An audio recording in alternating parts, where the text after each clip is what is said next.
If you love shortcuts but still want a safe home, skip the leaf blower for your dryer vent. Here's why. In Seattle, wet lint and hidden clogs need more than a blast of air. Let's break it down.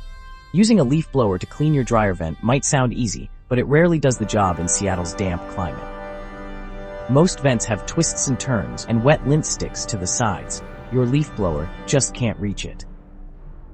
Even worse, it could push lint deeper, leaving blockages you can't see. That trapped lint is flammable and can cause dangerous dryer fires. Professional cleaning from StarDucts removes all the lint, even the tough, stuck-on stuff, lowering fire risks and helping your dryer run better. Plus, you'll save on energy bills and avoid costly repairs. Don't trust a leaf blower with your family's safety. Go with Seattle's trusted pros, StarDucts. Call or visit us today and keep your home safe.